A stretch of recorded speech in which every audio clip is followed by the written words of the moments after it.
నమస్తే సార్. నమస్తే. సార్ ఈరోజు మన ప్రేక్షకుల కోసం జాయింట్ పెయిన్స్, ఎక్కడ మోకాలు నొప్పులు, ఏ పెయిన్స్ అయినా సరే తగ్గిపోవడానికి ఒక ఆయిల్ చెప్తానని చెప్పేసి అన్నారు. సో వాళ్ళకంటే ఎక్కువగా నేనే ఎక్సైట్మెంట్లో ఉన్నా. సో దానికి ఎలాంటి పదార్థాలు కావాలి, ఏ విధంగా ప్రిపేర్ చేసుకోవాలంట? తప్పకుండా. ఇప్పుడు మనం చెప్పుకోబోయేటువంటి ఆయిల్ సమస్త నొప్పులకు పనిచేస్తుందమ్మా.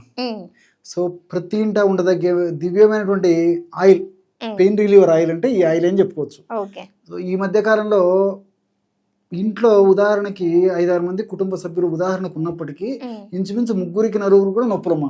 చిన్నపిల్లల నుంచి పెద్దవారు. కొంతమందికి మోకాళ్ళ నొప్పులు, కొంతమందికి కీళ్ళ నొప్పులు, కొంతమందికి భుజం నొప్పి, కొంతమందికి నడుము నొప్పి, కొంతమందికి పిక్కల నొప్పులు, కొంతమందికి చేతుల నొప్పులు, కొంతమందికి తల నొప్పి, కొంతమందికి మెడ నొప్పి. ఒకటేమిటమ్మా, ఏదో ఒక నొప్పితో ఇంచుమించు ఎప్పుడోసారి సఫర్ అయ్యేటువంటి వాళ్ళే మన ఇళ్లలో ఎక్కువ ఉంటున్నారమ్మా.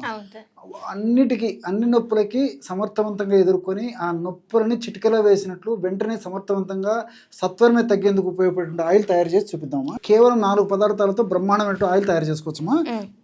ఏ 4 పదార్థాలు ముందు సేకరించి పెట్టుకోవాలమ్మా. ఆ పదార్థాలు ఏంటంటే, మొట్టమొదటిది నువ్వుల నూనె, రెండవది వెల్లుల్లి, మూడవ పదార్థము మిరియాలు, నాలుగవ పదార్థం కర్పూరం. కర్పూరం కూడా ఇలాంటి కర్పూరమైన సరిపోతుంది, లేకపోతే ఉంట కర్పూరమైన సరిపోతుంది, ముద్ద కర్పూరమైన సరిపోతుంది. మామూలుగా వాడేటువంటి కర్పూరం ఏదైనా వాడుకోవచ్చమ్మా. సో ఈ 4 పదార్థాలు మన వద్ద ఉంటే ఈ 4 పదార్థాలు మన వద్ద ఉంటే పెయిన్ రిలీవర్ ఆయిల్ చాలా త్వరగా తయారు చేసుకోవచ్చమ్మా. సో ఎలాగంటే కూడా ఏ రేషియోలో కలుపుకోవాలో కూడా చెప్తాను చూడండి మా. ఉదాహరణకి ఒక 250 ml ఈ విధంగా నువ్వుల నూనె ఒక పాత్రలో తీసుకొని ఆ నువ్వుల నూనెలో 50 grams వెల్లుల్లిపాయలని తీసుకొని పైన పొట్టును తొలగించేసేసి కాస్త కచ్చపచ్చగా నలగొట్టాలమ్మా. అంటే ఉదాహరణకు 50 grams తీసుకోవాలి, ఎందుకంటే 250 ml నువ్వుల నూనె తీసుకున్నాం కాబట్టి అందులో 50 grams వెల్లుల్లిపాయలని కచ్చాపచ్చగా నలగొట్టాలన్నమాట. నలగొట్టేసేసి ఇందులో కలుపుకోవాలి. వెల్లుల్లిలో ఉన్నటువంటి రకరకాలైనటువంటి పదార్థాలు, అంటే ఈ నైట్రేట్స్ కానీ, అల్లిసిన్ కానీ, ఇలాంటి అనేక రకాలైన రసాయన పదార్థాలు మరి ఈ నొప్పులు తగ్గించేందుకు చాలా అద్భుతంగా పనిచేస్తాయమ్మా. కాబట్టి ఈ విధంగా కలిపాం కదమ్మా.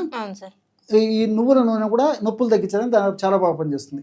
ఇందులో సెసామినాలు, లిగ్నాన్స్ ఇవన్నీ కూడా వివిధ రకాల నొప్పులు తగ్గించేది చాలా సమర్థవంతంగా అద్భుతంగా పనిచేస్తాయమ్మా. వెల్లుల్లి ఆ విధంగా కలిపిన తర్వాత మూడవ పదార్థంగా మిరియాల చూర్ణం అమ్మా. ఈ మిరియాల చూర్ణాన్ని ఒక 20 grams మాత్రమే కలుపుకోవాలి. ఈ రేషియో చాలా ముఖ్యం అమ్మా. అందుకే నేను ప్రత్యేకంగా మళ్ళీ చెప్పడానికి కారణం ఇదే. సో 20 grams మాత్రమే మిరియాలను మనం చూర్ణం చేసుకొని ఆ మిరియాల చూర్ణాన్ని ఒక 20 grams మనకు అర్థమయ్యేందుకు, పేషెంట్లకు అర్థమయ్యేందుకు కొద్దిగా తయారు చేస్తున్నామా.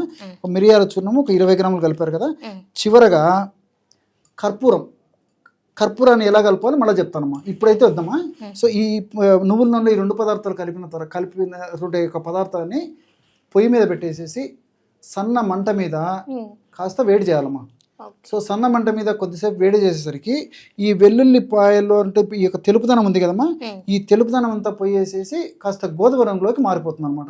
ఎప్పుడైతే ఈ యొక్క పదార్థం ముఖ్యంగా వెల్లుల్లి గోధుమ రంగులోకి మారిపోయిందో అప్పుడు మనకు ఔషధం తయారంటూ గుర్తమ్మా, అంటే ఆయిల్ తయారంటూ గుర్తు. ఆ విధంగా గోధుమ రంగులోకి మారిన తర్వాత దించేసేసి దాన్ని వడగట్టిన తర్వాత కర్పూరం కలుపుకోవాలి. ఎందుకంటే పొయ్యి మీద చాలా మందికి తెలియక పొయ్యి మీద ఆ ఔషధం తయారైనప్పుడే ఆయిల్ ఉడుకుతున్నప్పుడే కలుపుతారమ్మా. కలిపితే ఒక్కొక్కసారి ఆ కర్పూరం వెలిగేటువంటి స్వభావం, మండేటువంటి స్వభావం ఉంటుంది కాబట్టి అలా కలపకూడదు. కాబట్టి మనం దించిన తర్వాత వడగట్టినటువంటి ఆ ఆయిల్లో ఒక 20 grams కర్పూరాన్ని కలిపేసేయాలమ్మా. ఆ విధంగా కలుపుకోవాలమ్మా. ఫస్ట్ ఈ విధంగా వడగట్టేసేయాలమ్మా. బాగా వేడి చేసినటువంటి ఆయిల్ కాస్త ఆ విధంగా కొంచెం పొగలు వచ్చేటువంటి కండిషన్ ఉన్నప్పుడు, వేడివేడిగా ఉన్నప్పుడు ఈ విధంగా ఇటువంటి ఆయిల్లో ఒక 20 grams ఈ కర్పూరం జస్ట్ అలా నలిచేసైనా వేస్తే సరిపోతుంది. గట్టిగా అట్లంటే నలిగిపోతున్నామా. ఆ విధంగా కర్పూరం పొడిని ఒక 20 grams కలిపేసేయాలి. ఈ విధంగా కలపడం వల్ల ఆ వేడివేడిగా ఉన్నటువంటి ఆ యొక్క తైలంలో కర్పూరాన్ని కలపడం వల్ల ఈ కర్పూరం కరిగిపోయి కర్పూరం ఉన్నటువంటి ఔషధ గుణాలు కూడా అందులోకి కలిసిపోతాయమ్మా. కాబట్టి మిరియాలు అనేటువంటి పెప్పరిన్ అనేటువంటి రసాయన పదార్థము నొప్పి, పోటు, సలుపు, బాధ తగ్గేందుకు ఉపయోగపడుతుంది. అదేవిధంగా కర్పూరం కౌంటర్ ఇరిటెంట్గా పనిచేస్తుంది. కాబట్టి ఈ యొక్క ఆయిల్ని చాలా త్వరగా, శీఘ్రంగా, సత్వరంగా వెంటనే పనిచేసేందుకు కూడా ఈ కర్పూరం ఉపయోగపడుతుంది. కాబట్టి కర్పూరాన్ని ఈ పద్ధతిలో, ఈ రేషియోలో కలుపుకోవాలన్నమాట.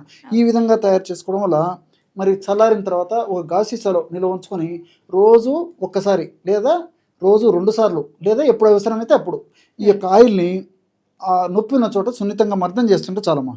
చాలా సమర్థవంతంగా పనిచేస్తుంది. మార్కెట్లో మరి చిన్న 50 ml 70 ml 100 ml ఆయిల్స్ కూడా మనం తీసుకున్న దాదాపు 80 రూపాయలు 100 రూపాయల పైన ఉన్నాయమ్మా. 150 200 250 కూడా ఉన్నాయమ్మా. మరి ఇది చాలా చౌక ధరకే మనం తయారు చేసుకోవచ్చు. ఇంట్లో అందరూ ఈ యొక్క ఔషధం ద్వారా లబ్ధి పొందవచ్చు. మంచి ఘాటు అరోమా ఫ్లేవర్ కూడా వస్తుంది. చాలా ఘాటు ఉంటుందమ్మా. చాలా సమర్థవంతంగా పనిచేస్తున్నాం.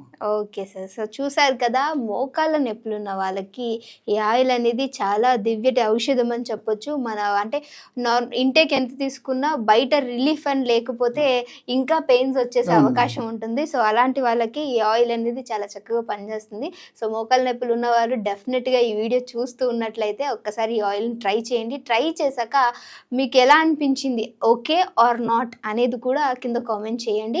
అండ్ మీకు ఇంకేమైనా వీడియోస్ కావాలన్నా సరే డెఫినెట్గా అది కూడా కామెంట్ చేసినట్లయితే సార్తో డిస్కస్ చేసి ఆ వీడియో కూడా చేయడానికి మేము ట్రై చేస్తాం. Thank you so much sir. Okay.